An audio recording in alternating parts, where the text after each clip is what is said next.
Après, au vu de votre projet et de ce qu'on s'est dit, l'exclusivité me semble plus adaptée. Ah, attendez, vous fâchez pas, je vous ai encore rien expliqué. Comment ça, l'exclusivité, c'est hors de question? Non mais oh! Tu vas voir, pas d'exclus!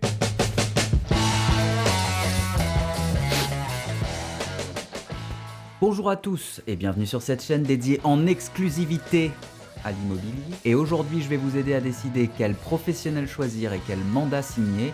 Alors si vous êtes prêts sans plus tarder, on passe tout ça à l'Imoscope.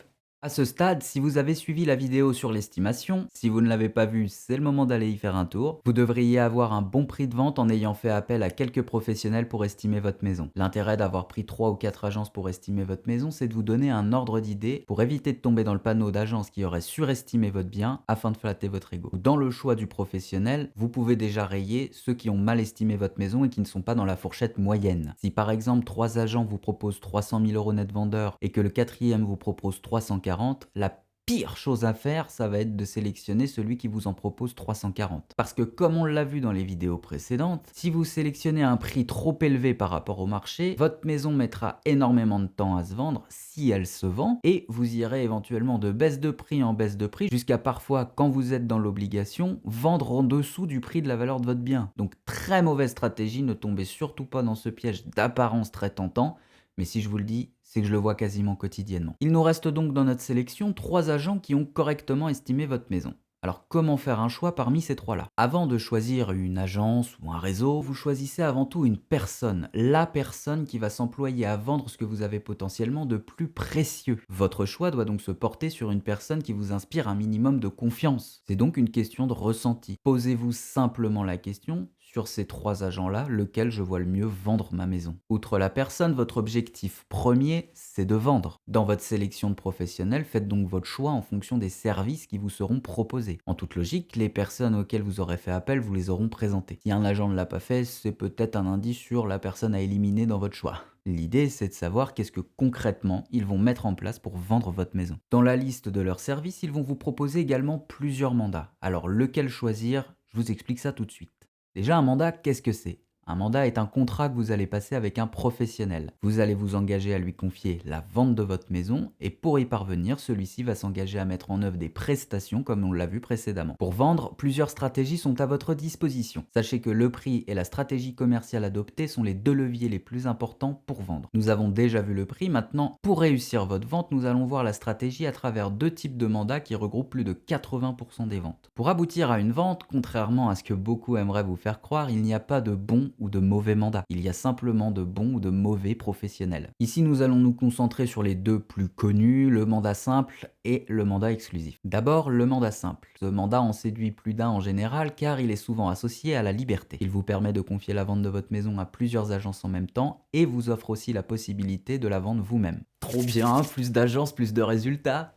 Bah non. Ça marche pas forcément comme ça. Vous pensez souvent que comme les agents sont en concurrence, ils vont se donner à fond pour vendre votre maison et que celle-ci se vendra plus vite. Sauf que comme ils sont en concurrence, ils n'ont pas la certitude de vendre votre maison. Donc avec ce mandat, vous n'aurez accès qu'à une partie limitée des actions qui peuvent être mises en place pour vendre. Ce mandat peut cependant vous séduire si vous ne savez vraiment pas à qui confier la vente de votre maison. De plus, comme vous n'êtes pas rattaché à un agent, vous pouvez très bien confier la vente de votre maison à un autre à tout moment. A l'inverse, vous pourrez très bien en retirer un qui ne saurait vous satisfaire. Le problème, c'est que comme votre maison sera affichée un petit peu partout par différents agents avec des prix et des surfaces parfois différentes, vous risquez de perdre un petit peu les acheteurs. En effet, plus votre bien aura d'annonces différentes sur une page, plus le message qui en ressortira sera « Au secours, je suis pressé de vendre ». Et le résultat, c'est que les différents potentiels acheteurs vont se dire soit ok, ils sont pressés de vendre, on va pouvoir négocier super fort, soit ils vont se dire que votre logement a un problème et que vous avez du mal à vendre, et donc ils vont se tourner vers d'autres biens similaires aux vôtres. Selon moi, le mandat simple est adapté si jamais vous êtes vraiment réfractaire à confier la vente de votre maison à un seul agent, ou si vous ne parvenez pas à en trouver un en qui vous avez vraiment confiance. Mais surtout, si vous signez en mandat simple, ne signez pas avec plus de 3 agences maximum, car la commercialisation sera alors perçue de manière très négative par les potentiels acquéreurs. Voilà pour le mandat simple, nous allons donc maintenant passer au mandat qui fait peur à tout le monde, l'exclusivité. Ah non, non, non, moi pas d'exclusivité, je veux garder ma liberté.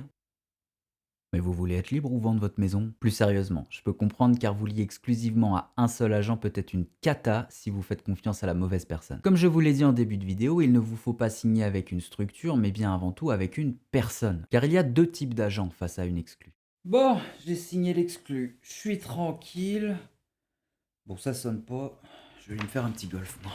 Celui-ci, c'est sûr, que ce soit en simple ou en exclusivité, vaut mieux pas signer avec lui. Et le deuxième, c'est celui qui va être reconnaissant que vous lui ayez fait confiance en exclusivité et qui va vous le rendre en mettant les bouchées doubles pour vendre votre maison. C'est surtout avec ce mandat que les prestations proposées par votre agent vont être importantes. Car c'est avec celui-ci que vous aurez accès à tous les services proposés. S'il ne vous a pas présenté ses services avant la mise en vente, déjà, ça sent un peu le moisi. Mais n'hésitez pas à lui demander, que proposez-vous si je signe une exclusivité avec vous? Qu'est-ce que concrètement vous allez mettre en place pour vendre ma maison? Moi par exemple avec mes clients, je m'engage même à l'écrit sur les prestations que je vais fournir pour vendre la maison. D'ailleurs, si vous souhaitez travailler avec moi, les liens sont en description. L'exclusivité en freine certains car il est vrai que si vous signez avec un agent un peu relax, il se passera rien. Mais si vous vous assurez en amont de son expérience, de sa motivation et des actions qu'il mettra en œuvre pour vendre votre maison, les statistiques montrent qu'avec une exclusivité, vous vendrez plus cher et plus vite. Notamment parce qu'avec une seule annonce par site, votre maison sera vue par les potentiels acheteurs comme rare. C'est en règle générale le mandat le plus efficace pour vendre une maison,